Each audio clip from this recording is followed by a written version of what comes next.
because most of us are here. And just so everyone knows in terms of teams, so I'm gonna mute everyone. the Okay? meeting is a public meeting. This meeting is being recorded, and you staying in the meeting, it says you're giving consent for the meeting to be recorded with you here. So I just wanted to let you know that that's kind of the privacy policy of Teams, and actually the requirement of public meetings is to record them. So we will make our DLT meetings public, very similarly to the way we did it with the CEC the other day. So if anyone has difficulty gaining access to the link and you would want to gain that access, you can always reach out to Lewis and he will have it to send to you. So, welcome. I'm going to call this meeting to order. And before I have Lewis flash up the minutes and the approval of the minutes, I just want to talk a little bit about what's going to happen today. Sorry, I have to move this up. About what's going to happen today through our agenda and in terms of our DLT meeting. So we are going to do DCEP goals review and planning for 2020, 2021. I know that Gus today is also going to be speaking about completely finalizing our 2019-20 DCEP, but you know, after that, we really need to move forward. It is ready. We're building upon it for next year. We've had some discussions just about benchmarking and clarity around what our work looks like. And you will see moving forward that our draft goals that we are presenting for 2020, 2021 really update and build upon that work. The one thing that Dr. Mike and I had addressed with you during last meeting is that within the expectations for 2020 and 2021, that there needs to be a specific parent engagement goal. For many years, we were embedding parent engagement within each of our goals, and we will continue to do that. But there needs to be a separate one as well. And so we are presenting a goal to you today to consider.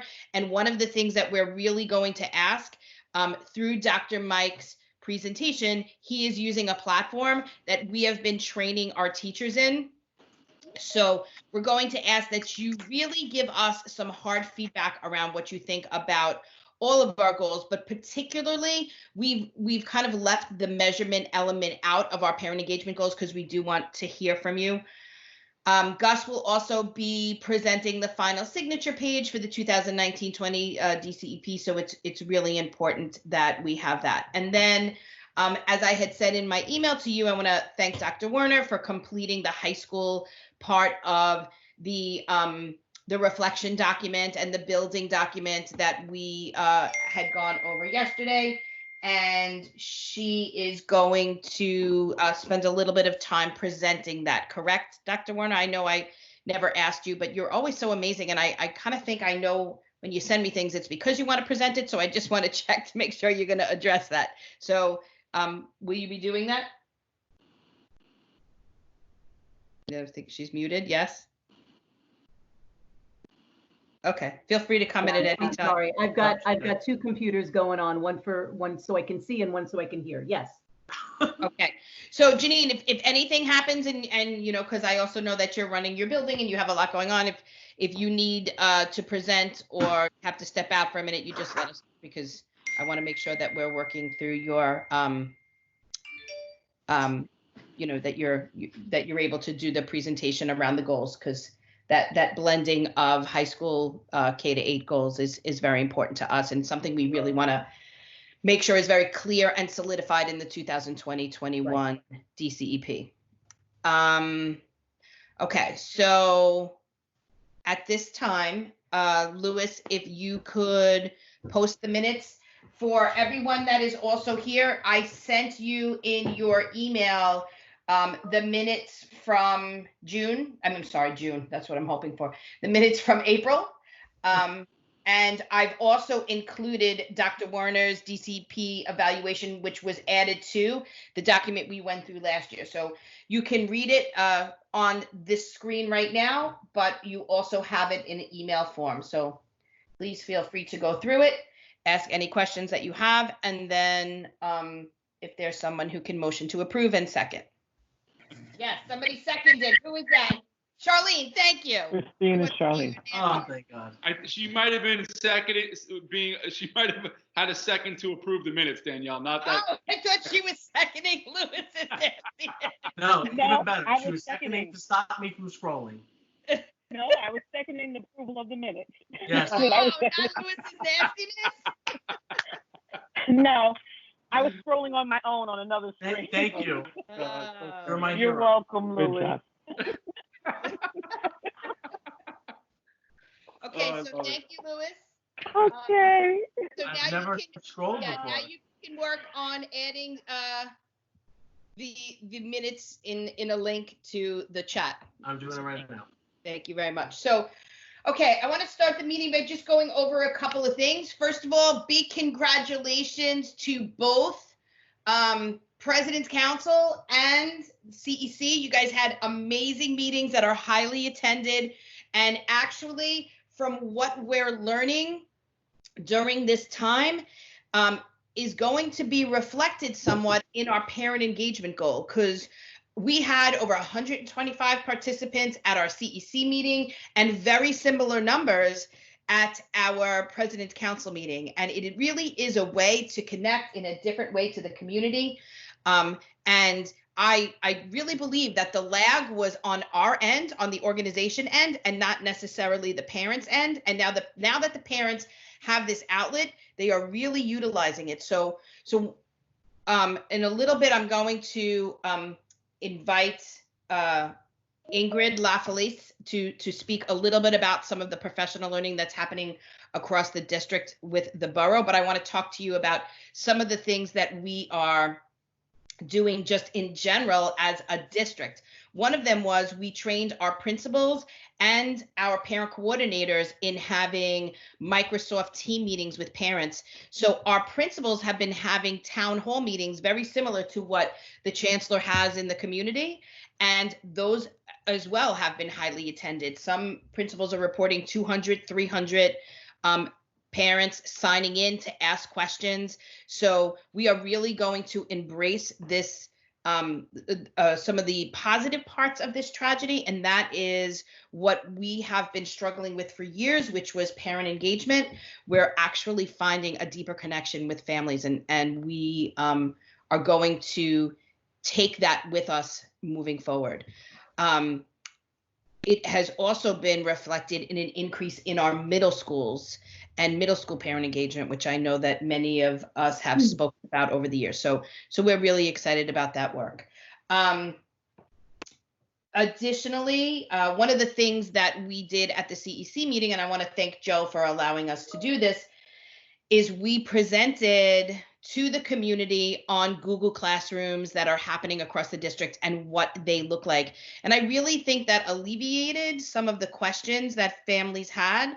We talked about expectations, and we also talked about this blended format of what we're looking at of both synchronous and asynchronous learning with rich and rigorous tasks. So what we've seen across the district, and everyone on my team spends time visiting with schools across a week. So every principal is contacted across the week from someone from my team, and we do spend time visiting classrooms. And we've seen both examples of synchronous and asynchronous learning. Our teachers are doing beautiful work. But what we have spoken to our principals and teachers about is this balance. Right? We have some teachers that they're doing it unintentionally, but they're assigning too much. You know, this is new for them. So I've been saying to families that are calling me, you need to speak to your teacher around the impact of that work. And then we have some parents expecting synchronous learning every day, where we're saying, like, you know what? Sometimes synchronous learning does not give the best benefits as a good asynchronous classroom with rich activities and tasks for students to participate in. So we are really pushing as a district towards that blended model. We do believe that children miss their teachers and should see them. And I want to say thank you to the teachers in this district that has not really been an issue. They love their students too and miss them as well. So they're spending time visiting with them and talking to them. And we also said social emotional learning wise, they want to see their teachers. Their relationship was cut off very quickly.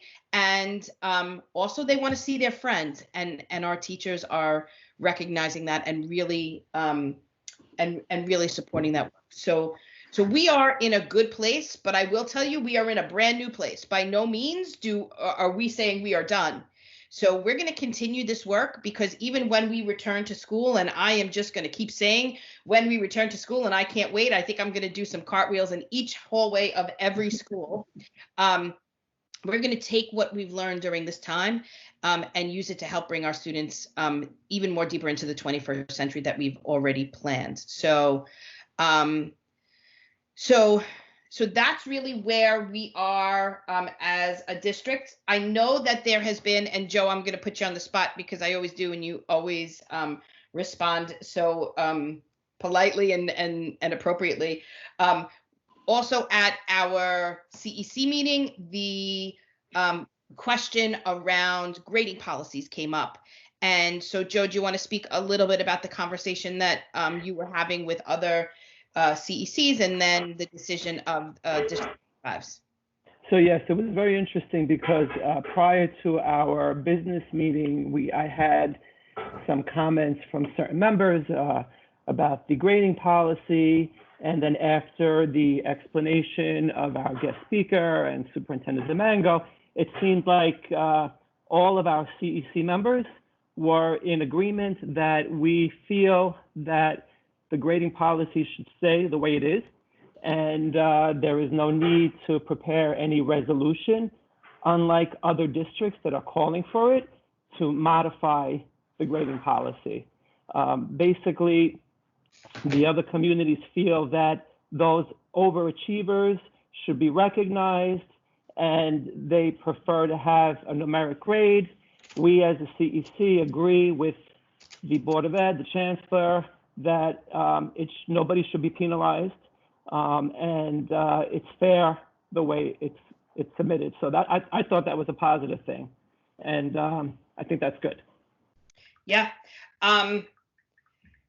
Hold on, I'm just texting the executive soup to see if she wanted to come into the meeting. Okay.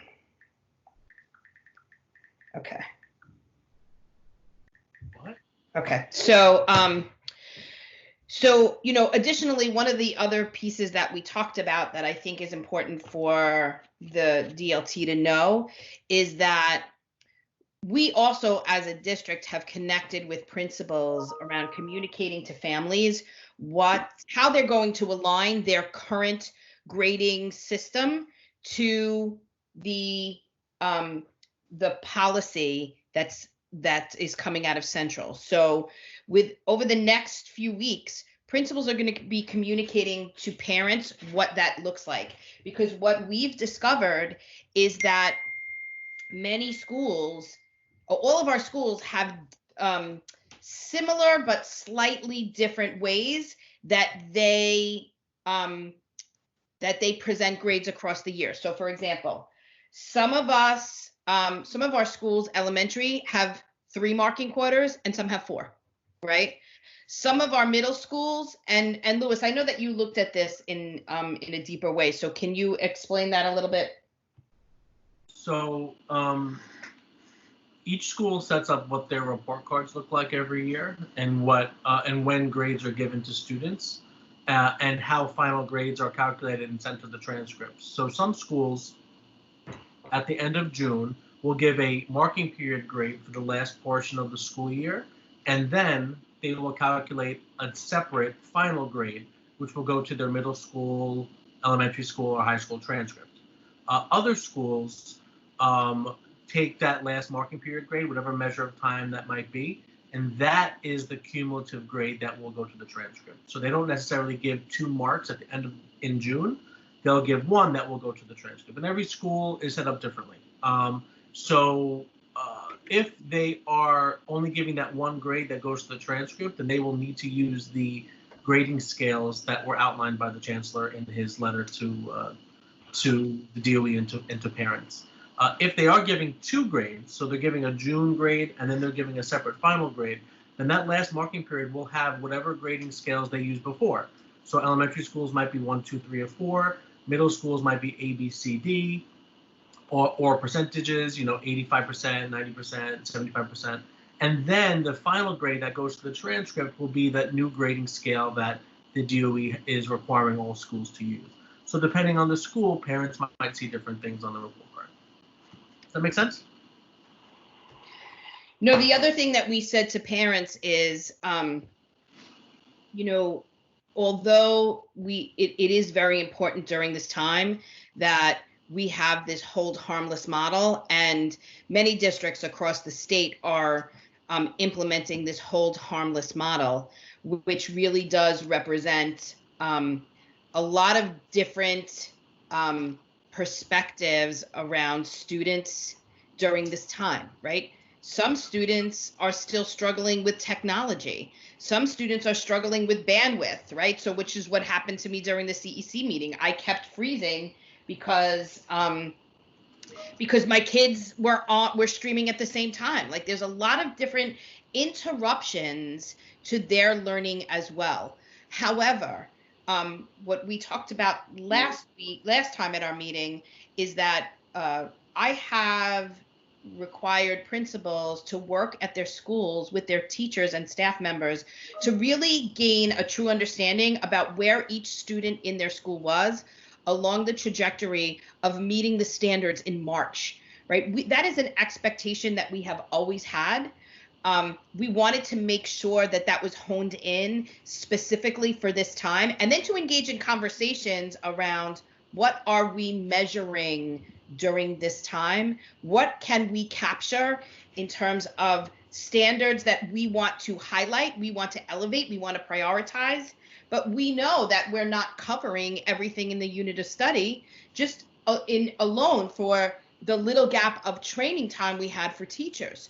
So taking all of that into consideration, although the final grade this year is hold harmless, and I know some parents are upset about that, a student's academic record does not go away, and their performance prior to that is still present. So, I gave an example of my son who may pass algebra for the fourth marking quarter and the third marking quarter, but his performance, which was not so good in the first and second, by no way will be compared to someone who had a 90 to 100 in algebra. So there is always going to be a way for us to see student acceleration, who's doing well, so and who and who may need that additional support. So what we are saying is at that last hold harmless grade does not erase a child's academic record per se. Yes, you can, Christine, say something. I just want to tell you, Renee brought this up at our SLT meeting yesterday, as per instruction she said from the district office. And I just want to let you know that the middle school parents at 379 were not happy. Okay. There was a lot of complaining, and a lot of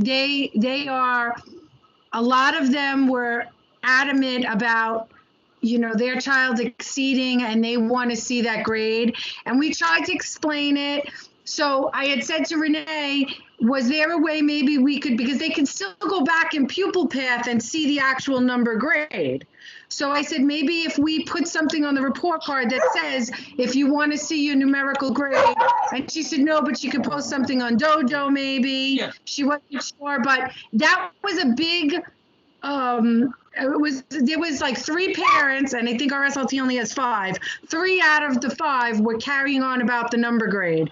And last week at our PTA meeting, one of the parents was carrying on about the number grade as well. So just to push back, you might have some stuff. Yeah, I think we are, and we are expecting that. But what was very important to us is that we were transparent. Yeah, turn up your right? camera too. So yeah, so we also discussed it, and I think that in all fairness to everyone, you know, the grading, to put it, you know, the students that are excelling or going above right now on the remote learning, we don't know if it's the students or if it's a parent that's helping them. So, you know, in all fairness to everyone, I think it's fair the way the way we're categorizing the grades in the three, you know, meets level, needs improvement, or I forgot the third one. It's terminology. Meeting standards, needs improvement, and then for middle school kids, they have the course in progress. Progress. So I mean, I don't know how fair it is to give a numerical grade on in remote learning when we don't know where, you know, the source is. Is it really the student? Is it a parent that's helping? I mean, I'm sure the teachers know that somebody who is doing poorly during the year and is now getting hundreds, there's something wrong with that. So that's why we felt as a CEC it's a temporary thing. It's not forever, hopefully, you know, just maybe just for this, you know, year. And nobody should be penalized again because we don't know what really goes on beyond the closed doors. And that's a great point. Yeah, we're right. We're thinking about the kids that are not doing well in school, which protects them, but it also kind of evens the playing field. Yeah. For and correct. And if I may, there are also students that we don't know if their family members are sick, if they're sick. Yeah. We don't know, like a lot, you know, there's What a lot of through. things that we don't know about. So I think it's right. I mean, we're always going to get people that are going to oppose it, but this is what we face right now. So, Charlene, I see you came back on. Did you want to comment about what we're talking about? You got to Charlene, you're muted. You got to unmute. You're muted. Sorry, Joe clarified it already. So Good. I'm good. Okay.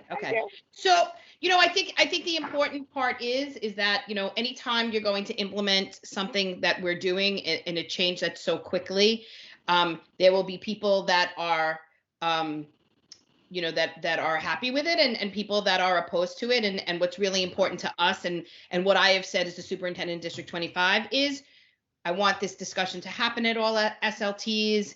SLT should be clear as to what their transcripts will look like, how that's applied to their marking quarter.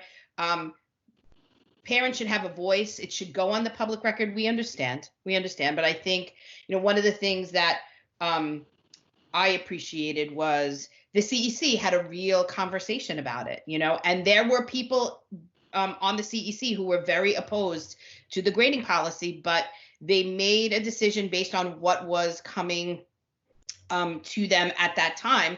That does not mean that they can't revisit it if the community wants to reach out to the CEC again, right? I mean, they are the parent body and would be more than happy to hear that. But based on the conversations and the feedback that they were receiving, and even the feedback in the chats from the meeting that we had, you know, I feel the decision that they made was fair and representative of how the community felt at that time. So, okay.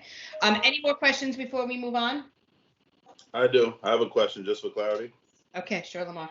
So if a school, just to make sure I have it wrapped in my head, so if the school normally has 4 marking period grades, right? Some schools have 4, some schools use 3. But if they use 4, that 4th marking period along with the new grading system is going to be recorded. Is that right? Did I hear right? Louis, did you hear that? So it depends. No, I didn't. I'm sorry. I was doing something else. Okay. So it depends, Lamar, on how they've set up their quarters. If they have the 4th quarter is the final, then it will go in as meeting standards, needs improvement, or if they're middle school course in progress. Okay. If they don't have their last quarter as the final, that implies that there's going to be a separate final grade that's calculated normally. So they'll have a last marking period grade, and then teachers will submit grades technically twice at this time. One will be whatever grading scales they used before, and one will be the new grading scales from the city for the final grade. And it all depends on what they did historically. It's all outlined in their grading policies. And I went through each of our schools and stars, and we have every spectrum, everything on the spectrum we have. Mm-hmm. Yeah. So for example, Lamar, some schools have the third quarter, but the third quarter is their final. The third term is their final.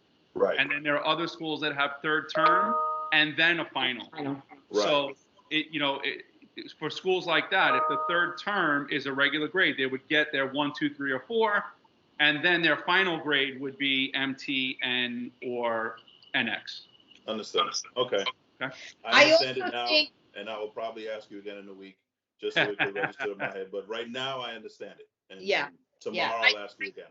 Right. And I also think what's important is, and we saw this during our meeting, that a lot of people are trying to connect these codes to levels 1, 2, 3, or 4, and there really is not that connection, right? Meeting standards is one piece, needs improvement is another, and right now there is no correlation. I don't know if that would be coming out, but parents shouldn't think in that term, even though that's the way we're used to thinking. So we had a discussion about that as well. So like we said, this will come up again, and it will come up actually once parents get their report cards, because one of the things that we're trying to clarify is, and this is just an example, but one middle school may have a report card that looks different than another middle school, and I think parents will question that. So what we wanted to communicate and solidify to our families is that is because however a school's grading policy was organized, this central policy is going to align to the final grade. Everything else is at the school level, but whatever the final grade was and looks like, that is where the central policy aligns to. Correct. So, okay. We want to make sure that the parent communities understand what to expect, because you're going to see different things across schools, and you might have parents with friends in other schools, or you might have parents with 2 kids in different schools, and there might be some, confusion. Why does my report card look like this? And other ones don't. So yeah. Okay. So, Danielle, this is James Vasquez. I'm on the phone. So hello, James. How are you? Hi. I'm okay. So listen, I just wanted to give our 2 cents in terms of the high schools, and anyone else who's in high school can give you their opinion. We have, I think that for the high schools at least, I think this grading policy has been very supportive of families and kids. And even though there is that concern about the numeric grade, I don't think high school teachers see an issue at all with it, because it gives both the student and the teacher the flexibility to be able to meet the needs of the students, as well as to help to make sure they get their credit and able to graduate. And I think that's our main priority. So just so you know, at the high school level, I've heard very few, if any, issues at all, because it just also gives the parent the ability to change the grade from a numeric grade to a pass fail in the high school. So we have had no issues with the grading policy. Yes, thank you. So one of the high school parents, Christine, just said she agrees with you. And I agree with you as a parent of high school students. I agree too. It's a very nice option that high schools have, and it's very mature. Can I ask a question with regards to high school? Sure. Danielle? Yeah. Will this affect the kids that are going to be looking for colleges? That's my question. Because Janine, I know that the high schools have had a lot of conversations about that. Can you update us on what they're saying in terms of that? Sure. So my guidance counselor is keeping, he's very much abreast of what the colleges are saying. And he'll go sometimes to the best colleges to see what their policy is, because usually all the other colleges follow suit. And they're saying that students will be held harmless for any CRs that are on their transcript, as well as any waiver codes for Regents exams. Now, that being said, I think that there are always going to be those students who want value added, right? And we talked about this too. So even though colleges are saying, yes, you're going to be held harmless for this CR or this waiver code, there may be a student who says, well, I still want to take that chemistry Regents next year and have that good grade on my transcript. So the short answer is colleges are saying that they are not going to hold it against students in any way, shape, or form. But there are students who are also trying to distinguish themselves beyond that.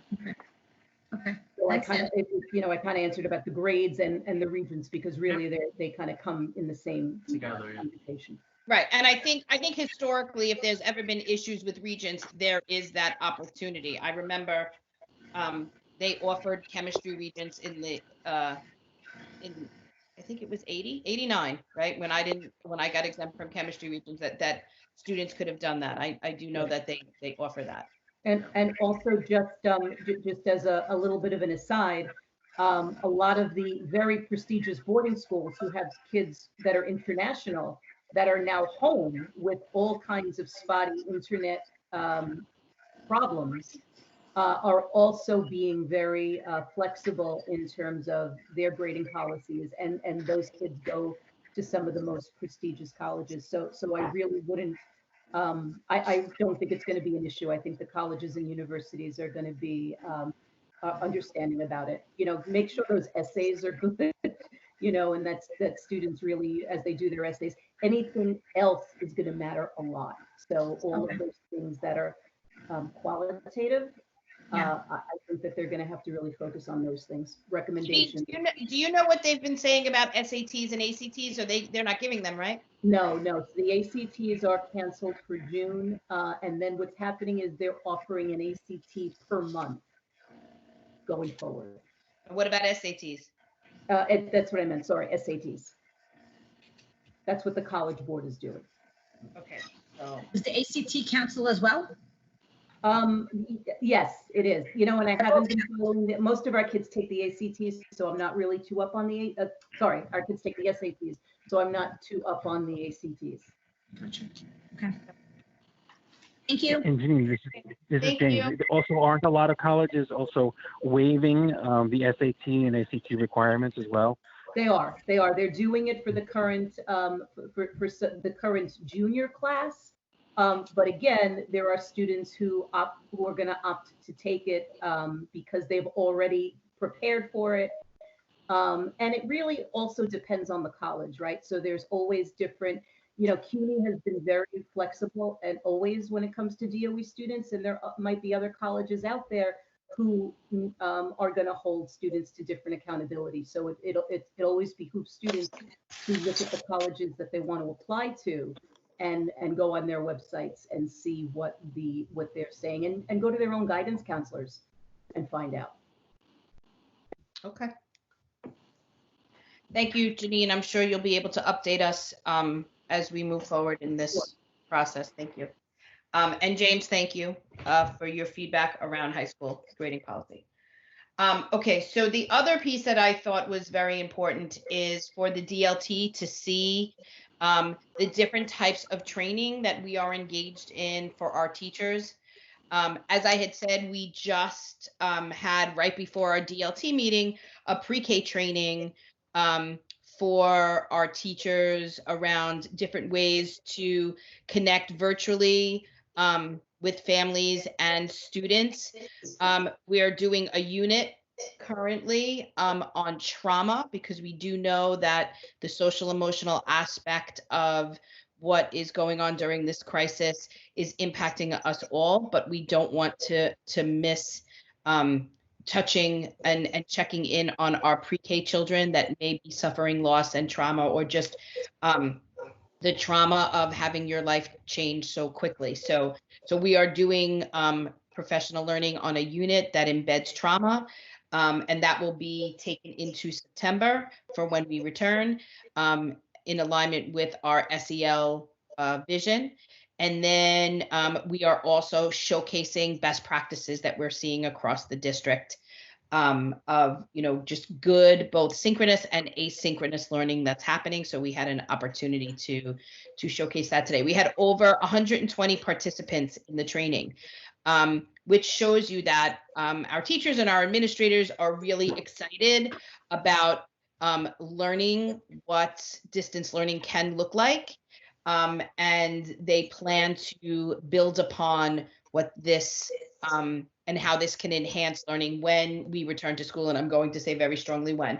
So one of the things that I thought it was very important for you guys to see today, and I did invite Ingrid Lafalace from the borough office to just briefly go through with you the training that we have organized with the borough office and how it is aligned to the goals and the vision of the district. So you will see some direct alignment to our current goals, and then you'll see how we are implementing this moving forward. But what I like about it is we've taken our goals and embedded it in our distance learning vision and model. So Ingrid, are you ready?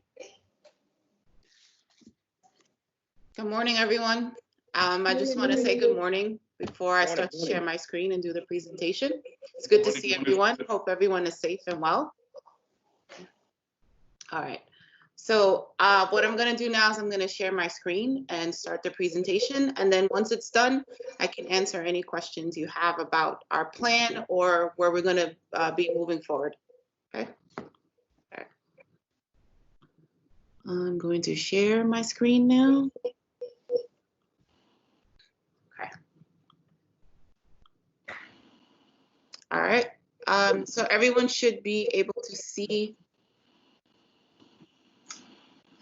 Cool. So our team consists of myself, Anna Arrigo, Jacqueline Atkins, and Dr. Amy Reynolds. So what we've been doing is really thinking about what are the best ways to support teachers and administrators to this transition to remote learning that came along so suddenly.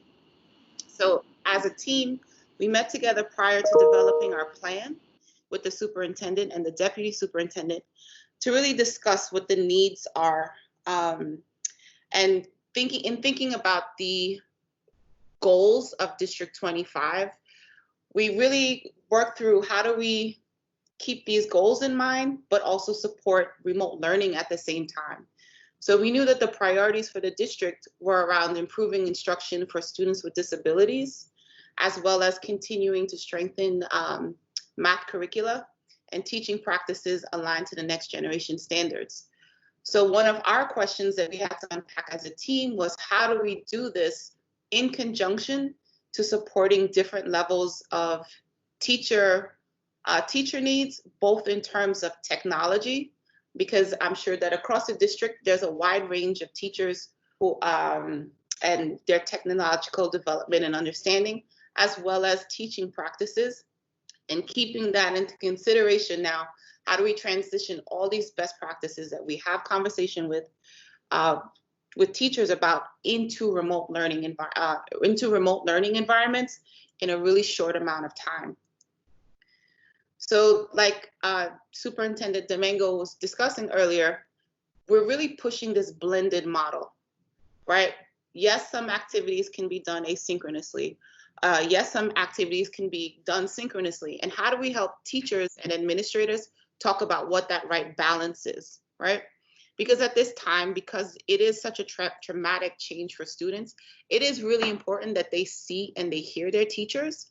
But it's also really important that students have independent time and independent assignments to figure out and to work things out on their own, and give teachers an opportunity to assess students and figure out who needs pushing, who needs reteaching, and how do you do this all via these remote learning platforms. So we know that effective remote learning is a blend of the two. Okay. So in thinking about the district priorities, the question that we were thinking through was how do we strengthen special education remote instruction across District 25 to support student learning, with the emphasis on strengthening special education instruction by providing strategies in specially designed instruction to increase access for students with disabilities remotely, right? Because when we're looking at different populations of students, different populations have different needs. So how do we, yes, meet the needs of special education students and teachers, but show them best practices on how to do this through a remote learning environment? So in our thinking through this plan, we developed a three-part professional learning sequence, where the first sessions happened the week of April 27th. And during the first session of the special education workshop, we wanted to present teachers manageable chunks of planning. So what does it look like if I'm planning for students in different environments 5 days at a time? And part of this development was us also creating a model Google Classroom so teachers can jump in and out of our classrooms and see what assignments we would create for students. So for elementary school, it was modeled after the 3rd grade curriculum that's available on Teach Hub. And for middle school, we modeled it around the 6th grade curriculum that's also available on Teach Hub. And we thought it was really important to use a model that both teachers and students are already familiar with. So we modeled it after the I do, we do, you do framework. So this way there's familiarity as well as students and teachers investigating these new platforms that they're going to be doing teaching and learning through. So for the first session, we modeled how to incorporate Jamboard to increase student engagement, as well as use Screencastify with students to support student learning. So for session 2, what's going to happen is that Jackie and Anna are going to take teachers through looking through an IEP, unpacking the IEP, and planning targeted instruction using the present level of performance of students, and use this information to create a skills inventory that's going to focus on the areas of strength and the areas of development for students. During this session, they're going to model how to use Pear Deck in conjunction with Jamboard for student engagement and to target student skill development.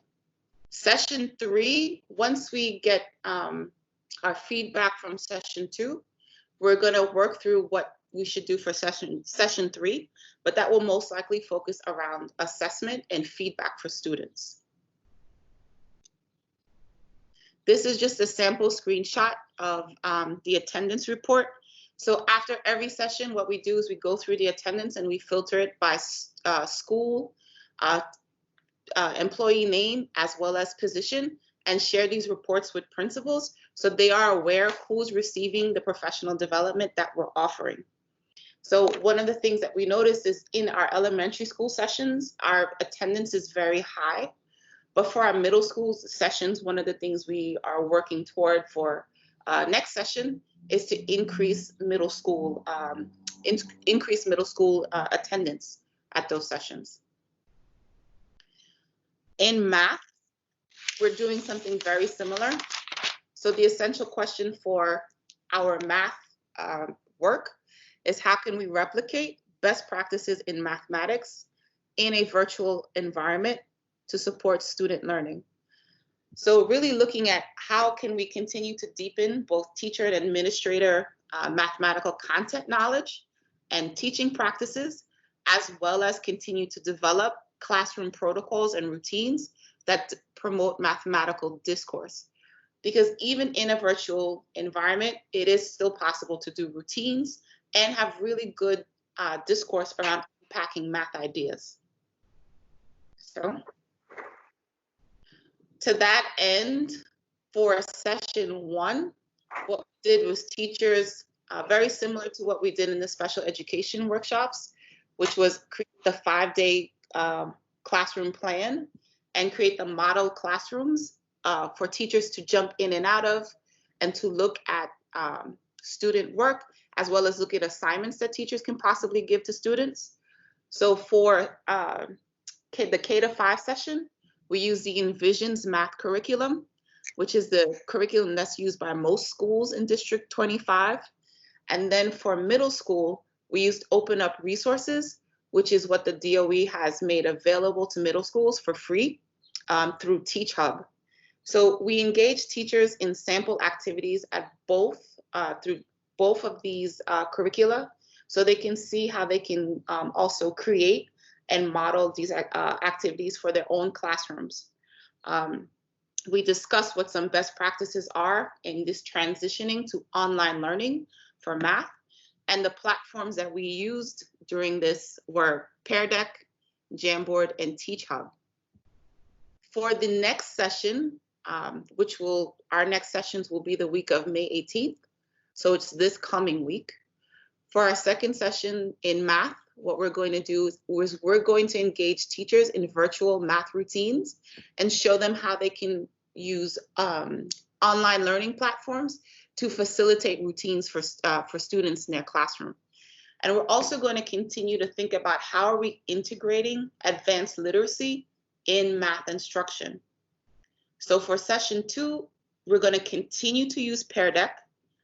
Teachers are going to learn how to use the Math Learning Center apps, which are virtual manipulatives that students can use in order to answer questions, and they can share their work immediately, whether in the classroom or through an assignment with a teacher. And another tool called Kami, which is a great tool for students who don't have access to printers. They can take PDF documents or whatever that the teacher assigns, and they can do either video or audio recordings of them sharing their work right in the same screen and share that with the teacher. Lastly, for session 3, we're going to look at best practices to support students with actionable feedback. But again, session 3 is also in development and going to be based upon what feedback we get from session 2. Again, a similar issue or concern that we're having with middle school is that elementary school, the attendance is high, teachers are coming, but we need to do more outreach to our middle schools so we can improve that attendance as well. Okay. The last kind of big bucket item that we're working on is the ILF team support. And Jackie and Anna, who are the ILF team leads, who are also highlighting these 3 ILF priorities when they're meeting with schools: strengthening core instruction, knowing every student well, and using the shared and inclusive curriculum. So in these virtual meetings that they're having with schools, they're really thinking about how can schools continue to engage students via Google Classrooms and also still align all the work that they're doing to the school's priority areas and the hallmarks of instruction. So in these virtual team meetings, there's a strong emphasis on the 3 priorities that I shared earlier, but we're really thinking about how are we ensuring that this is evident in remote learning classrooms. So a lot of the work around this is really at looking at where schools are now, helping them identify the practices in these remote learning classrooms, and then supporting them through next steps and helping them think about what are we going to do next year once we return back to, this coming fall, once we return back to the buildings. So same kind of trajectory. Session 1, participants are thinking about how are they engaging with ILF leads to support evidence of the hallmarks. Session 2, we have this opportunity to engage. Where are we seeing this in the classrooms? Does it really meet what our priorities are? And then continued use of the pathway so participants can plan their next steps. And like I said before, Jackie and Anna are in these virtual meetings and supporting schools through this work. So last thing that we've been offering is our live office hours to whatever teachers or administrators come in and sign up. What we've been doing is providing these office hours to continue to provide support to schools to deepen their understanding of the professional learning that we're offering to them, as well as going through our model Google Classrooms and talking through our thinking through the activities that we've put in there. We've been doing virtual classroom visits and anything else as requested by either schools or teachers. We're really here to support their work and really here to support students in any way that we can.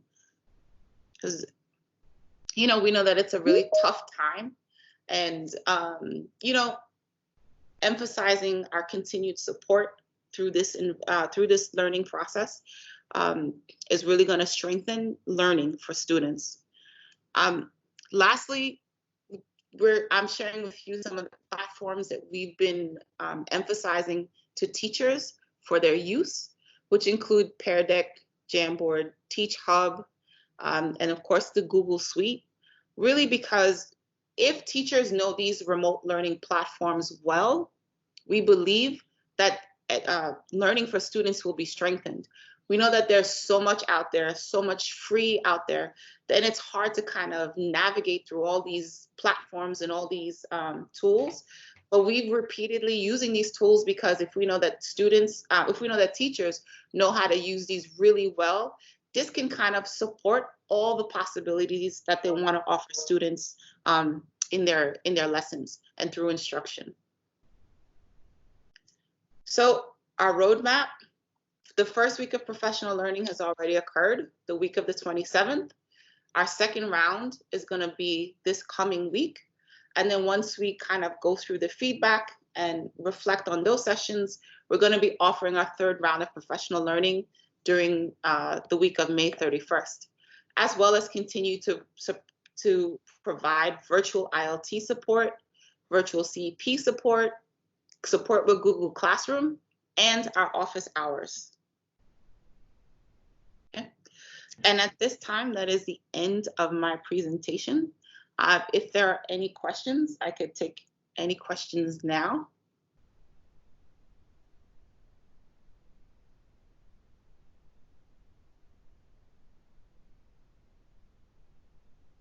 Okay. No? Okay. Ingrid, thank you so very much for that very informative and aligned presentation. So a few things I think is important for the DLT to see, and I don't know if you've seen it, so I'm going to highlight it. You know, we work very close with our borough team of borough instructional leads. So going into this, they had a strong knowledge of our district goals. So if you see where, you know, how Ingrid presented for her team, there are footprints of our school leadership goals. And even looking at attendance, right, at these sessions, our principals spent a tremendous amount of time learning alongside our teachers. But our effective leadership goal was really around organizing professional learning aligned to the needs of your school. And really our principals have done a phenomenal job at doing that. They really have captured the needs of their teachers. The special education presentation that Ingrid showed you in the very beginning came from teachers spending time doing one-on-ones, from principals spending time doing one-on-ones with their teachers and really looking at classrooms and seeing some of our special education teachers were struggling in what virtual learning should look like for their kids and how they could align the work that they're doing to meet their students' individual learning needs. You saw footprints of our math and our ELA. And you guys are offering CTLE credits, right, Ingrid, or no? Yes. Yep. So teachers do get CTLE credit when they attend the sessions. Yep.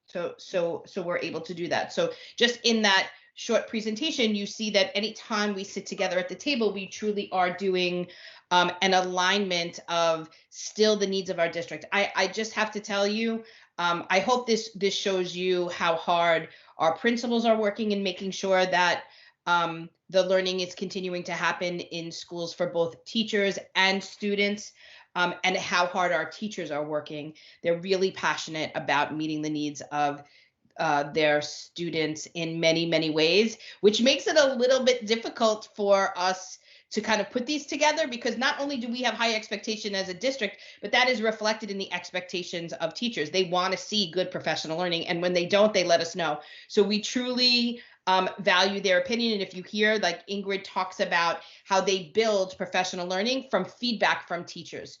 So although this is not the best possible scenario and best case place for us to be, we are working within it to really continue to grow in our practices and maintain the high expectations in District 25. So Ingrid, thank you so much.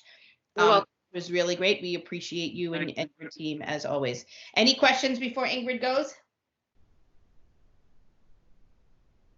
Okay, so next I wanted to have Dr. Mike come in. Dr. Mike is going to do a review of our draft 2020, 2021 goals. But one of the things that he's doing that we wanted you to see is he is using one of the tools that we've trained our teachers in, so you can actually get a feel for something that your students may be exposed to, and that's called Pear Deck. So he did put the link up in the chat. And in order to see his presentation, please feel free to click on that so you can engage in the learning as well. So Dr. Mike, you're up. Thank you, Mr. Mango. Yeah, so guys, right now I have eight of you that have been able to get into the Pear Deck. I will definitely show my screen so that you can see it as well if you're having difficulty accessing it on your own. But I do ask if you can just click on the link, because I want you to see what it is that is currently happening in a number of our classrooms. And big shout out to Ingrid for that, because she shared it with me. And anytime I see these things and I think that they're valuable, I jump right on them and try to use it myself so that others can see me using some of the training that's happening in my own work. So if you can, I ask you to do it. Basically, what Pear Deck is an add-on to Google Slides. So it's an added feature to the work that can happen in a presentation that teachers do, so they can see immediate responses from children without having to make 30 different copies of it in a Google Classroom. So what we're going to do today, I'm going to go through the Pear Deck presentation, and as we go through, I'm going to pause in certain spots because we're going to ask for your feedback on the goals. So we'll have like 2 minutes in between each goal when we get to them. And there are 6 goals that we're going to be reviewing, or 7, excuse me, that we're going to be reviewing. 2 of them are high school goals. And then 5 others are goals that we've worked on in the past as a district. So as we get to them, I ask that you do please give us that feedback. Here we go. So let's make this full screen. We're gonna the Chancellor's priorities. We know we've heard them many times, but accelerate learning and instruction, partner with communities, develop people, and advance equity. For our objectives, we're going to develop some questions and feedback to support the revision of our district-wide goals. And we're going to deepen our understanding of tools available that promote quality remote learning experiences. And we're going to do that through Pear Deck this morning. Our professional learning questions, these are ones that we landed on during our last DLT meeting that we shared with you. We want to really look towards developing our 2020-21 goals based on the evaluation of our action steps, and share with you a little bit about what we've agreed on as a collective group of administrators across the district. These are some things that as a team that we've decided, and that team includes principals and assistant principals. We want to establish the current reality. When school left in March, where were we? We're asking schools to decide on the most reliable and accessible data sources to use. Review of goals with cabinet, ILT, school leadership team to ensure that we have a pulse on our current reality from when schools closed. Identify patterns and trends within current goals and decide where revisions are needed. Gather feedback from a variety of constituents. Examples, meeting of school-based teams, case team, math team, inquiry teams, grade level teams, and so on.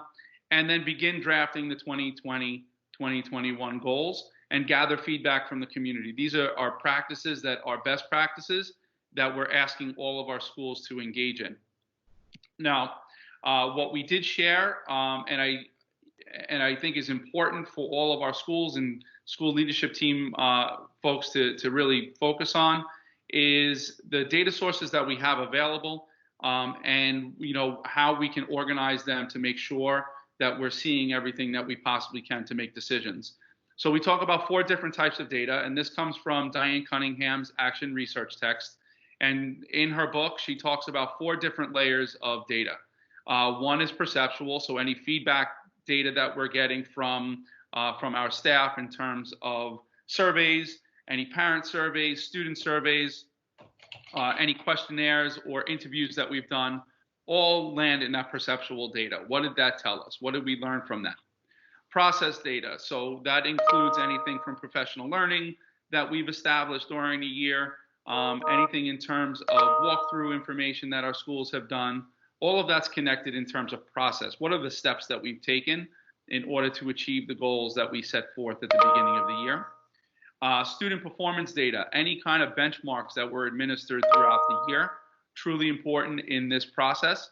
And this is an area where our schools are struggling a little bit because of where the year has broken to this point. Many of them already administered a benchmark in February, even early March.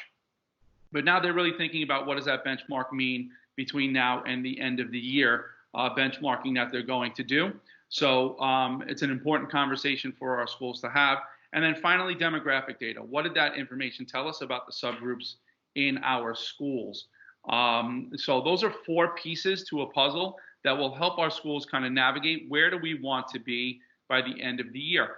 And in many cases, the goals are likely to be very similar to where they were in the past, with variations and changes to action plan items and perhaps some objectives that were just not met during the school year. And where do they find that information? They do that in the evaluation of these data sources that I just shared with you. So now what? Our schools, the current CEP structure that they've had, that the schools have had this year, was establishing a goal metric. So, are we going to be looking at the New York State assessment? What is the goal target? What percentage of our kids are we looking for there to be in terms of proficiency by the end of the year? What subgroup? And so on. Now, the question that I've kind of raised with all of our schools is, so what does it mean for goal setting moving forward when we have no New York State assessment data to rely on? How could you determine your goal targets without that information? So while we don't have data for this year in terms of New York State assessment information, we do have it from across the last 4 years. And what has it told us about progress for our schools? And you can use that historical data to determine where we want to go moving forward. So for us as a district, as an example, New York State ELA, we've grown by about 7.5% over the last 4 years. So what does that mean for us in terms of establishing a goal that makes sense, that is attainable going into this school year? And you'll see what that looks like as we move forward with the slides. So this first slide, and this next slide here is how our schools will see their objectives and rationale. I've asked them to kind of flip that to really have that data out in the front of their work and establish a rationale for objectives. So it's really important that they keep all of these things connected to that data part, to the data source, so that we know where we want to go as a collective group. So in the current CEP system, they talk about objective first. I'm asking schools to really think about that in reverse order. Really think about what's the data and what's the rationale, and then start establishing those objectives. So just something to think about, for you guys when you go to your own SLT meetings. And here we are. We're going to come to our first place of this. Oh, why is it not showing me? Our first goal that we established was the effective school leadership goal, and the goal that we created was by June 2021, we will expand our strong roots. And notice that the language we've moved on from this idea of deepening to expanding. We really want to continue with the work that we've done so far this year. We will expand our strong roots and advance equity by supporting school leaders in deepening sustainable structures that promote rigorous learner-centered instruction for all students, strengthen systems for RTI, and support strengths-based practices within the special education referral process, resulting in a 0.5% reduction in student referral rates for targeted subgroups and a 5% increase in students with disabilities achieving proficiency in ELA and mathematics. Now, just so you know, this part of our goal came from the work of analyzing our action plans. One piece that we noticed was that our data was indicating that while we had a goal that included special education, the volume of professional learning that we were providing was not significant enough. So it had us reflect on where we were. And, because of that, we went back into this goal to make some adjustments. So what I'd like you to do now, if you could, using this student view that you have, please go in and start making some comments about what questions that this goal raises for you. What are you wondering about in relationship to this goal? What questions does it raise for you? When looking at this goal. Those of you who are not in Pear Deck, I ask you to do it in the chat on our platform. And thank you, Joe. I see you adding in right now. I appreciate that. I'm going to give everyone 2 minutes, so I ask you guys to please make sure you include your comments in there.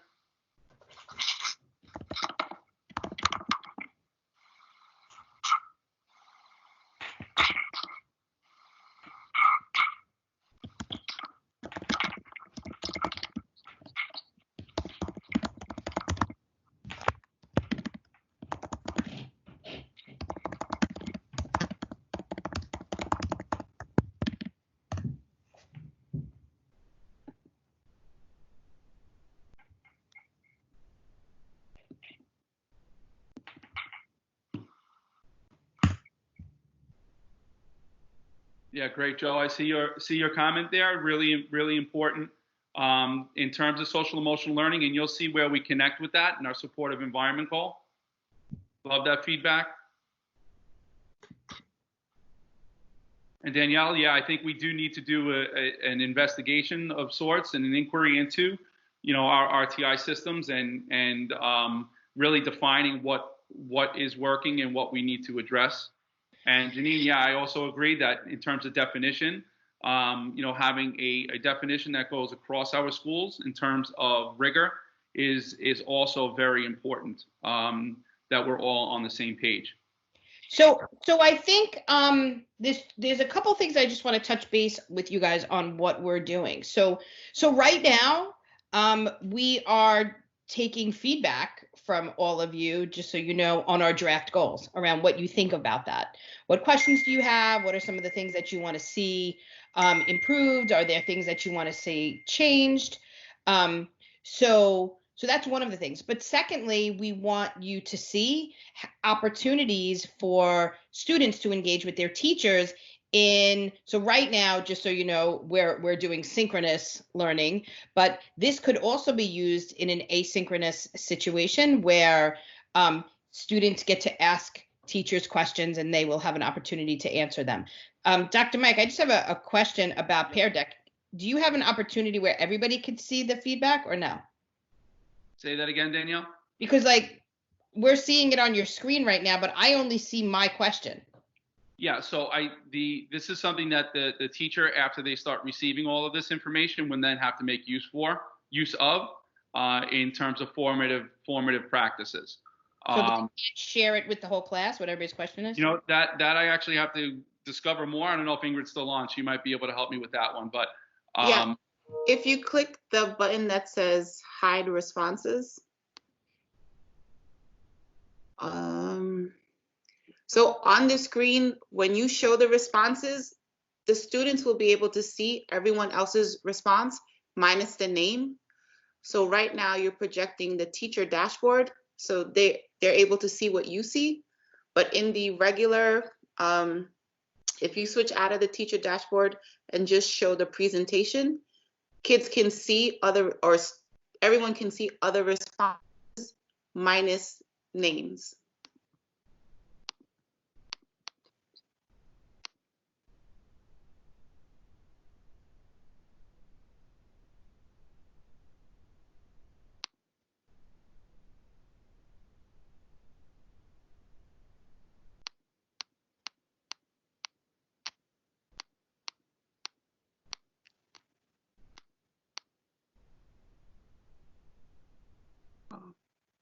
Yeah, so that doesn't flash up, Ingrid. Will it after? Yeah, no, just a question to ask, because simultaneously we're doing two things, right? So we're showing the DLT trainings that our teachers are going through. We're also showing, Ingrid, how you would spend some time visiting virtual classrooms and supporting teachers when they get stuck.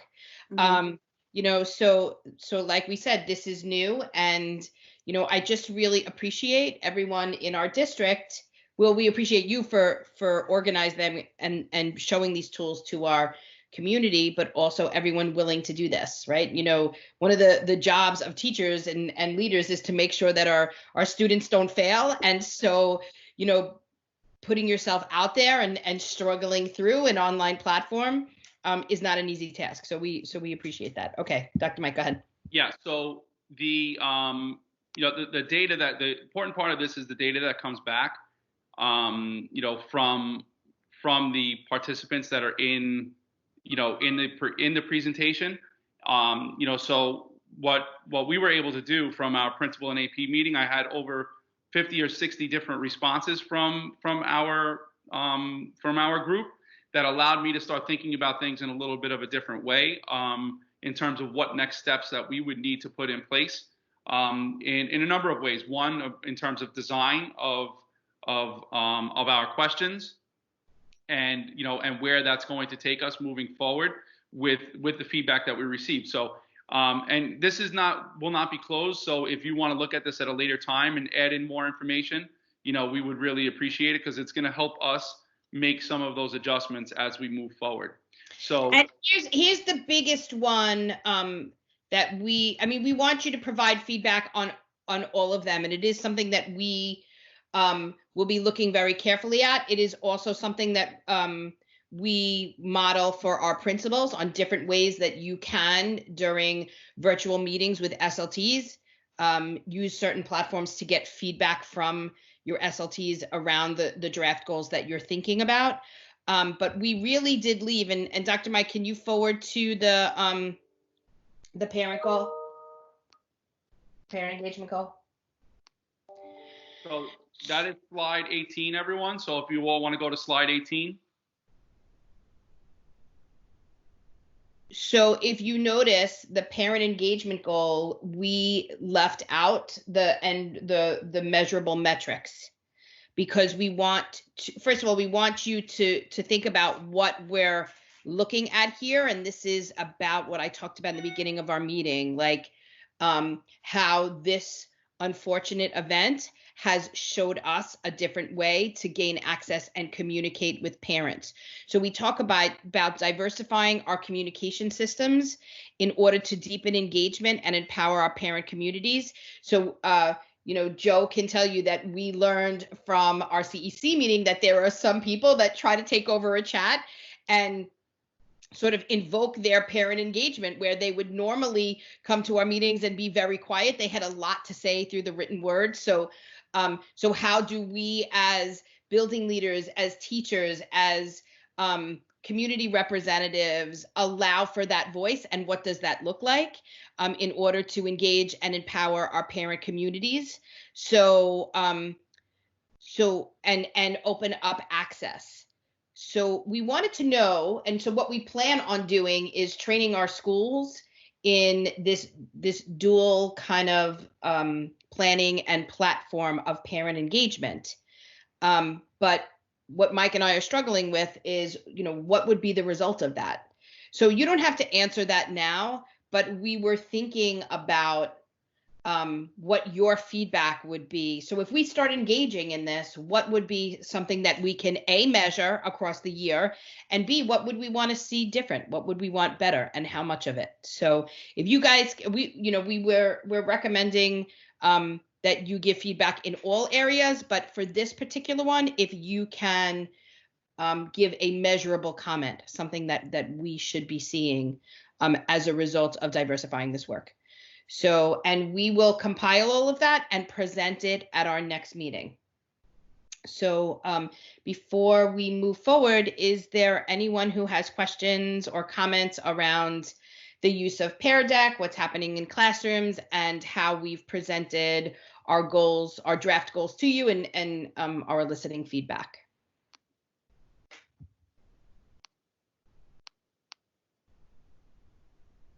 So, and just while you're kind of thinking through those things, I just want to quickly run through each of the others, and you can share feedback as we go through.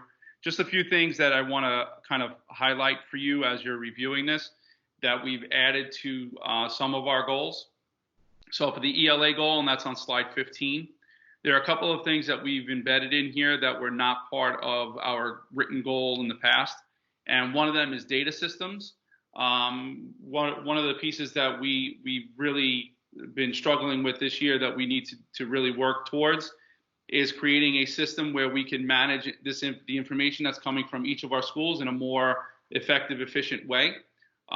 So it's something that we want to improve upon with our work in conjunction with our borough office team to really organize how that's going to look for next year.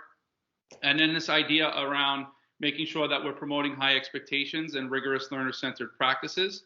This is something that we are going to work through in terms of organizing what professional learning will be for our schools in terms of determining what learner-centered practices means and how it translates into instruction in our classrooms.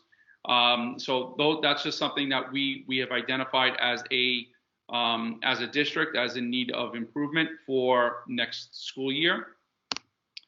Similarly, in our mathematics goal, you'll notice that their language is very similar.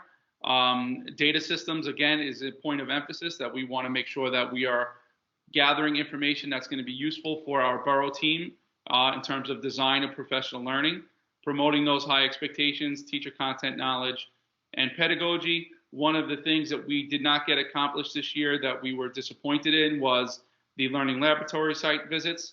We had them actually scheduled for March 16th, and sadly, because of everything, we were unable to execute that this year. But we're looking forward to starting this earlier on in the school year to really showcase best practices in math, and that we can grow as a collective district in that area.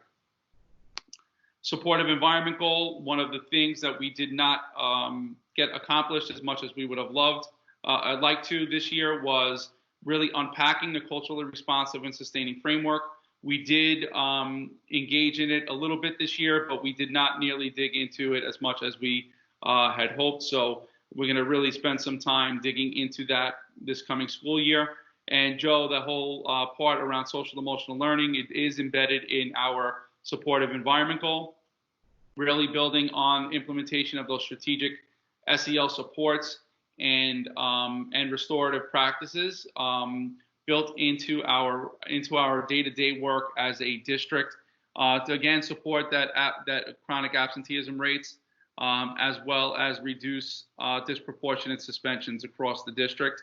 But I think for us in general, when we start the school year and what we relay to our principals and APs is really to work with their case teams. And case teams, just to refresh, is cultural attendance, social emotional learning teams, to really think through what returning back to our school classrooms is going to look like when we get back there in September. And fingers crossed, hopefully that is the case in September that we do return. So we're looking for some feedback on this as well in terms of what this goal looks like. Does it make sense? Is there more emphasis that needs to be placed in one place or another? And we welcome that so that we can make those adjustments. Parent engagement goal we've already talked about. And then here's the high school graduation goal for this school year. This would have to be adjusted for 2021. But it was something that Janine was kind enough to share in terms of updates that was included in the document. I would imagine this is going to remain relatively similar to where it was before. Janine, I'm not sure if you're still on your call. If you are not and you want to speak to this a little bit, that would be great. I think she's probably still on her other call, which is not a problem. But this is something that, in terms of high school, I would imagine that 1% improvement in graduation rate is probably going to be very similar to where they go for 2021. Oh, she's here. She said she's clicking. Okay. Can you unmute yourself, Janine? Sorry about that. I was on the presentation screen. Yeah, so let me just get back here. So in terms of the 1%, as we've spoken about before, we've got a number of small schools in the district as well as the transfer schools, and we determined that it was the transfer schools that were really, kind of pulling the data down. And so that's why Superintendent Lindsay, in consultation with her team, decided that the 1% would be something that would be feasible going forward. Just, looking at the diverse types of schools that are in the district. Great.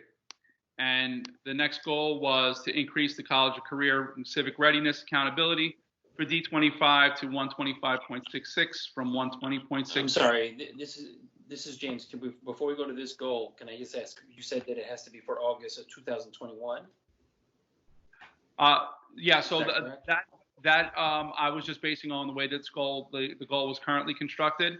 So Janine, I don't know if there's going to be an adjustment to what dates they're going to be there, but yes. So this is current, right? So this is current, and then we're looking into, of course, where we're going to be. But there are so many extraneous factors because of COVID that the goal has to be reconstituted for next year. So Janine, do you think because this is a tough metrics to connect because of COVID that the whole goal would change? I mean, is there discussion? I'm wondering just in terms of what high school SLTs will look like in terms of goal setting,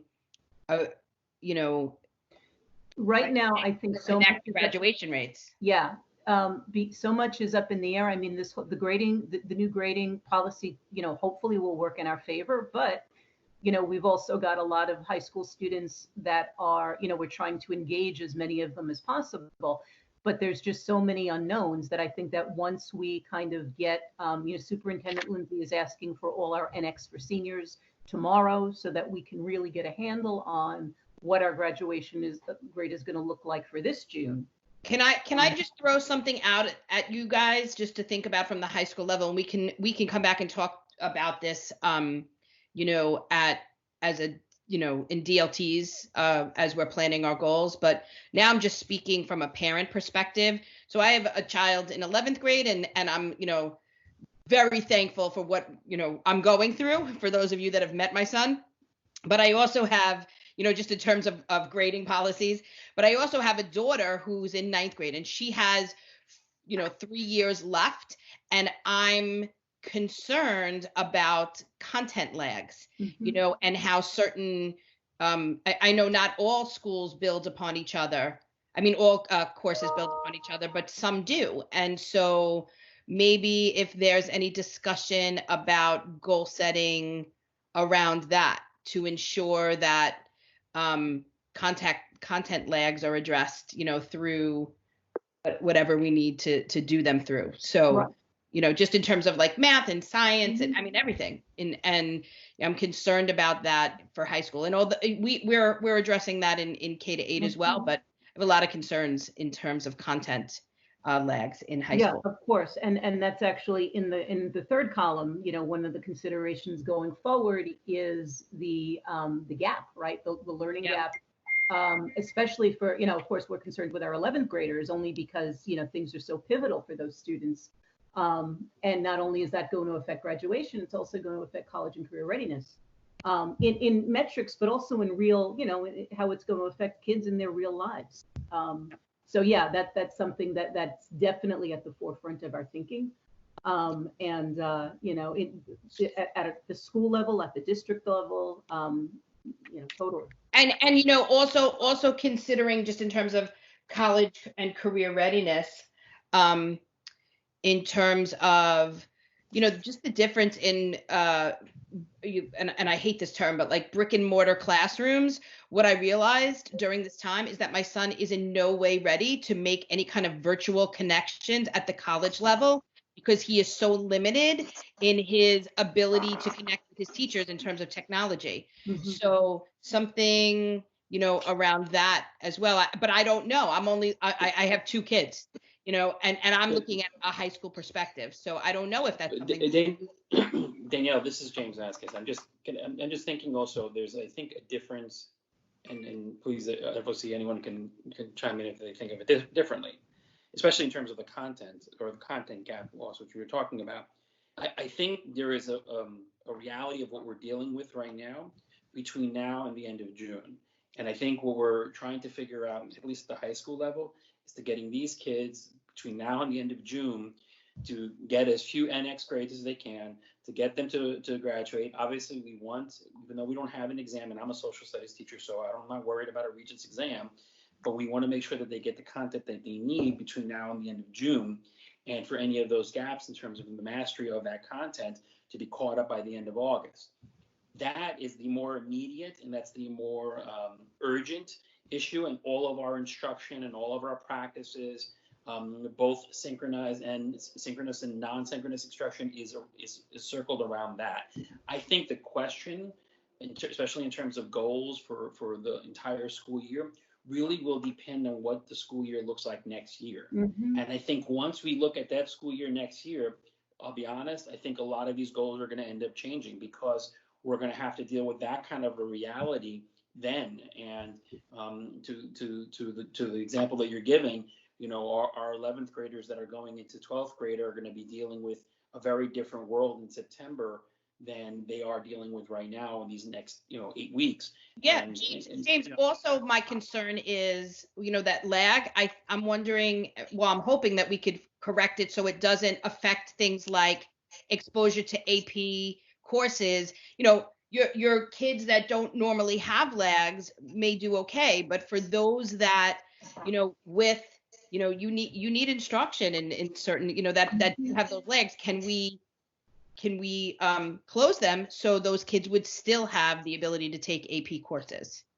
Yeah, and I think as we learn more, things will, certainly improve. And Charlene, your comment that, our goals will change greatly. I agree that there is a likelihood that they're going to have to be adjusted when we get more information,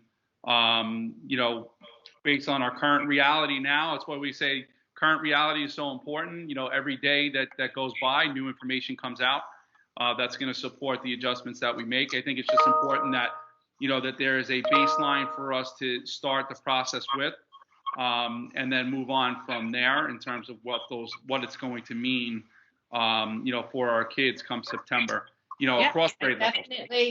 I definitely think that that's something we should talk about, and really rely on you guys from the high school end to let us know what's necessary, both at the high school level and then, in terms of our goals in the middle school level. I'm concerned about our kids taking Regents coursework in the 8th grade now that will be entering high school, and the fact that they've missed a third of their coursework. Mm-hmm. So, it's just something for us to continue to talk about. And just to extend that point just a little bit further, our teachers have really been struggling not only with online education, but what it means to assess.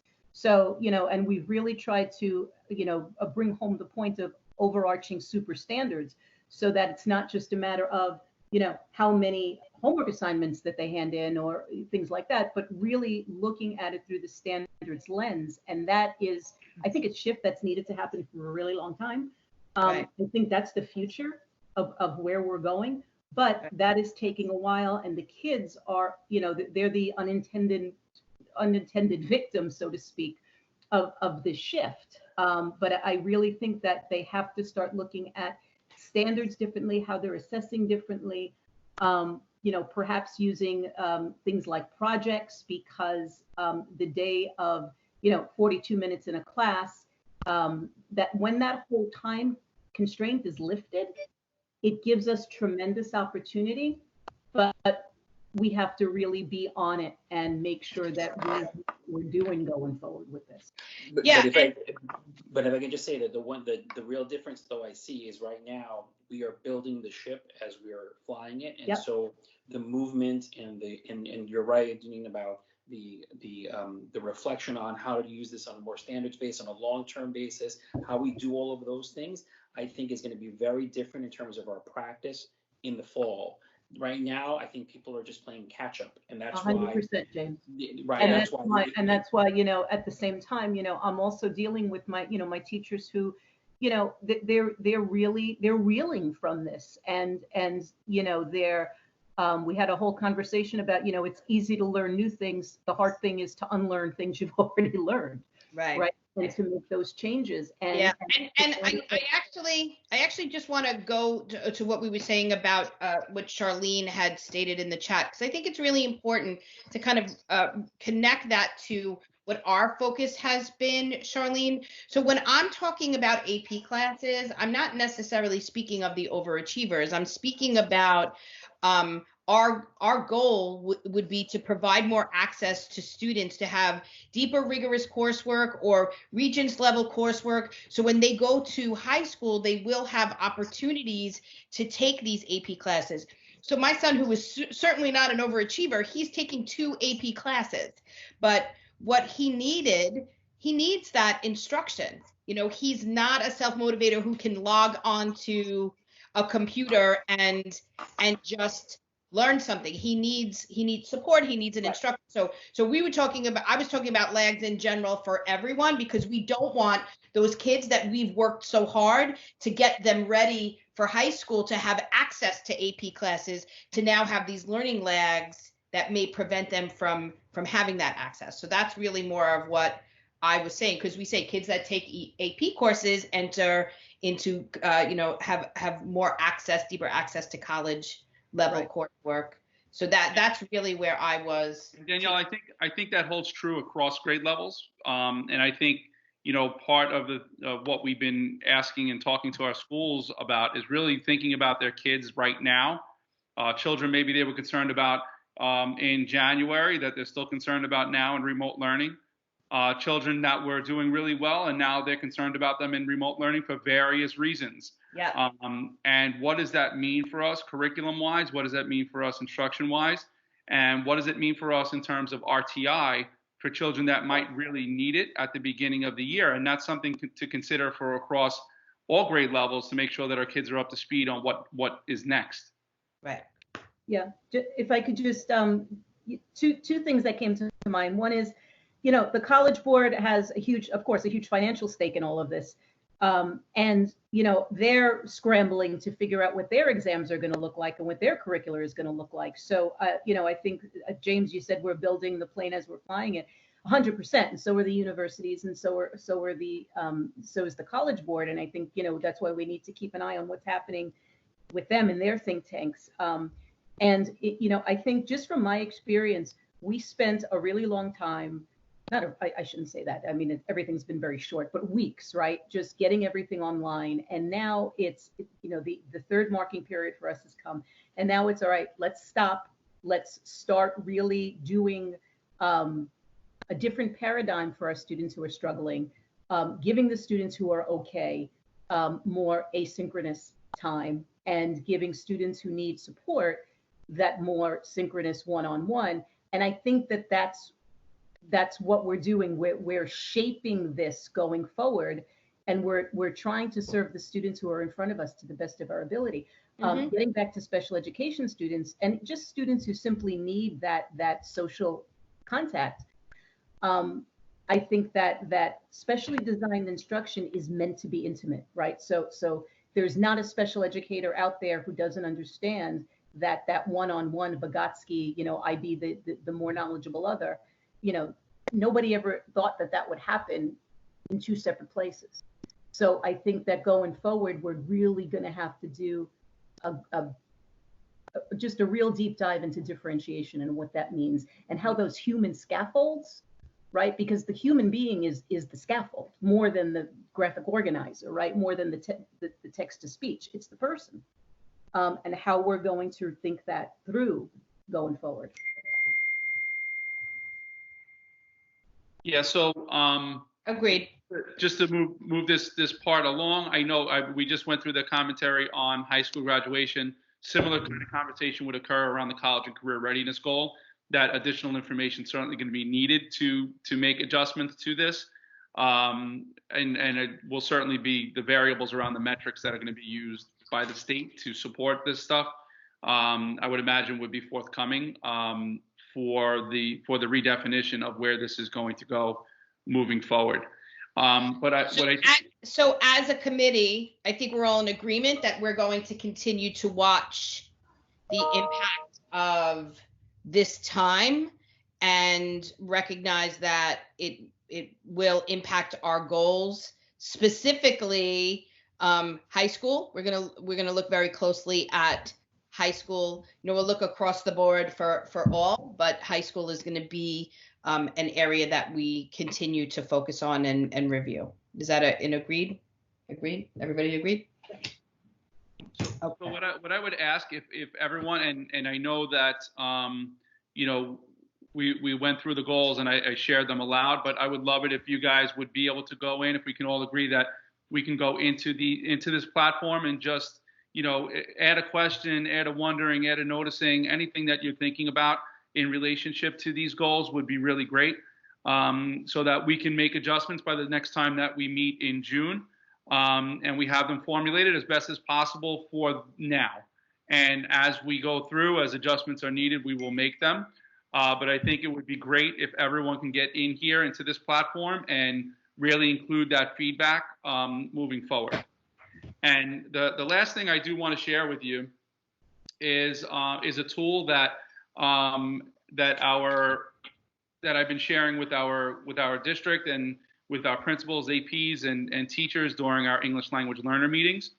It's something called Flipgrid. Some of your kids may have already been exposed to it, but I'm going to show you what it looks like.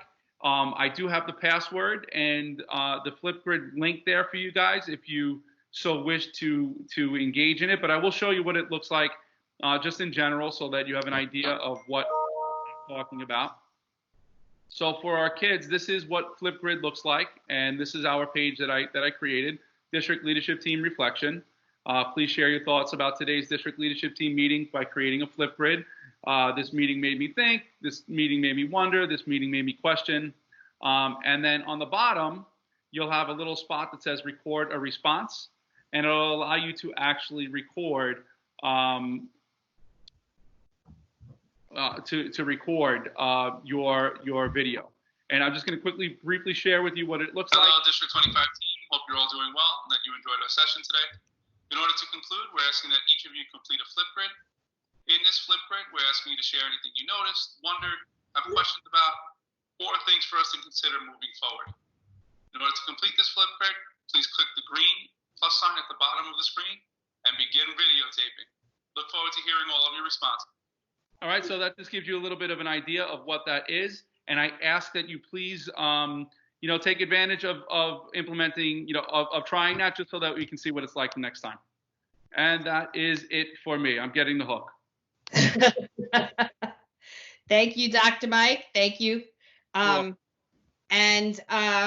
So we would say, if you guys could get this done up until a week before, actually maybe within the next 2 weeks, so Dr. Mike and I can use this to frame our next steps. And Janine, you'll work with Superintendent Lindsay just around some of the things that we talked about, and see if there's any changes and things that we need to modify in terms of our goal. So the last part of our meeting, I just want to bring on Gus. Gus is going to talk a little bit about, finally finalizing this DLT. And then, this DCEP from last year. So, and then I sent you guys an email where he gave us the calendar for our SLTs moving on from now through the summer. So, Gus? Okay, everybody. The focus is to put the old DCEP to bed now. I'm hoping that it's finalized this meeting. You looked at it, the goals, you looked at all the parts. What I've done is I've updated the data in the overview section as best as I could, and that's as complete as possible. So please sign off on it. What I have so far, and I think Danielle and Mike sent out a link, a signature website. It's like a Survey Monkey. So far, I have the signature from Mayor McDonald, Danielle Domingo, Joseph Zingone, James Vasquez, Charlene Dawson, and Janet Ayala Costa. So the state likes to see as many signatures as possible and as many constituencies as possible. So if everyone can go in and electronically approve of the document, that would be appreciated, and that'll be on the record. And unless there are any changes that are put into the document in the next week, I'll consider it final, and that'll be the document that gets posted publicly. I think that the procedure still is that the executive get these documents and then they get posted electronically. Any questions on any of that old business? All right, Gus, I think we lost you. Oh, you can't hear me? Now we can. Okay. Any questions on what I said so far? Okay, so please go in, use the Survey Monkey. Those of you who have not approved the DCEP, and do so. On the CEP. Now, the CEP was released, I think it was yesterday. Principals have it in Principals Weekly. I have a timeline which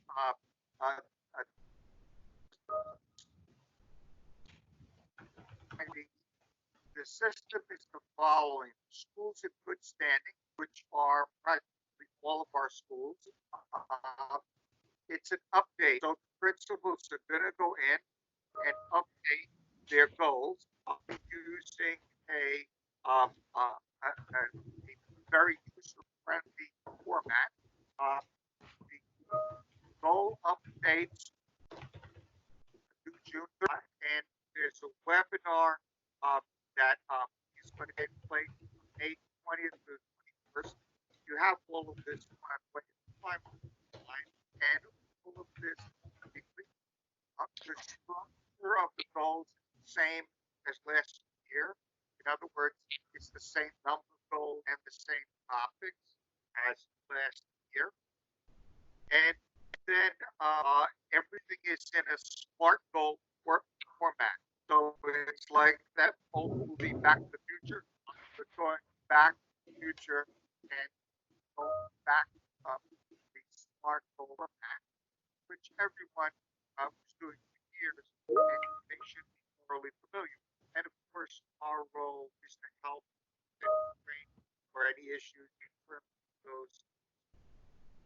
On June 30th, when principals submit them, like we've done in the past, the budget will be released by then, and so the superintendent's going to do goals and the budget alignment as we have in the past.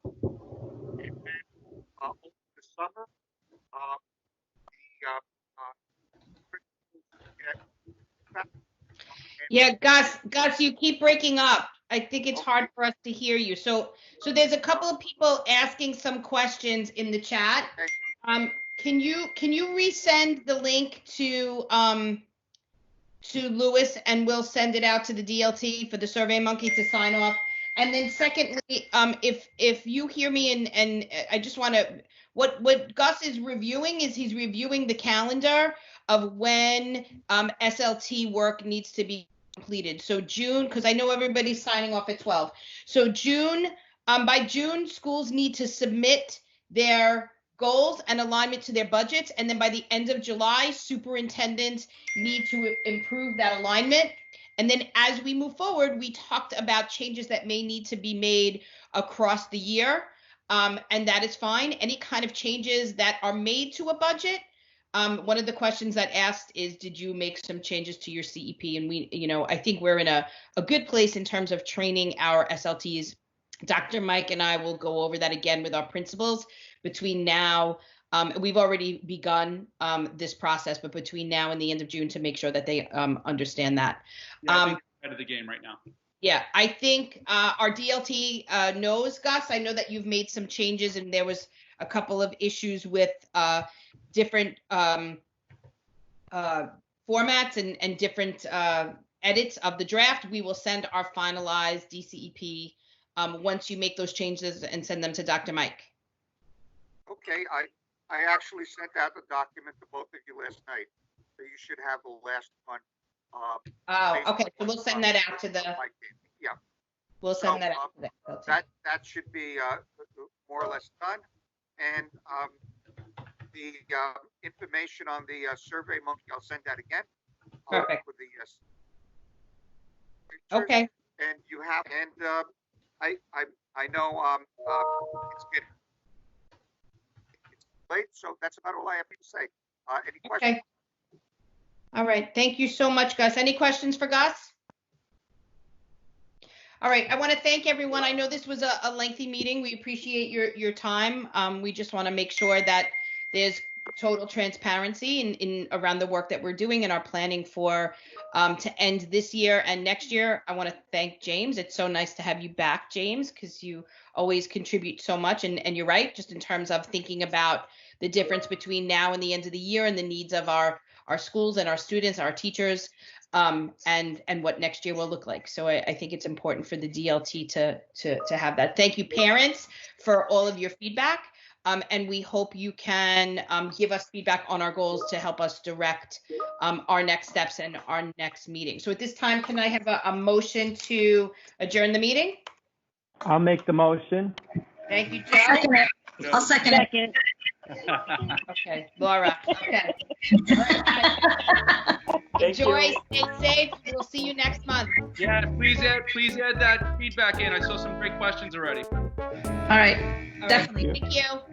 Thank you. Okay, bye. Bye. Bye.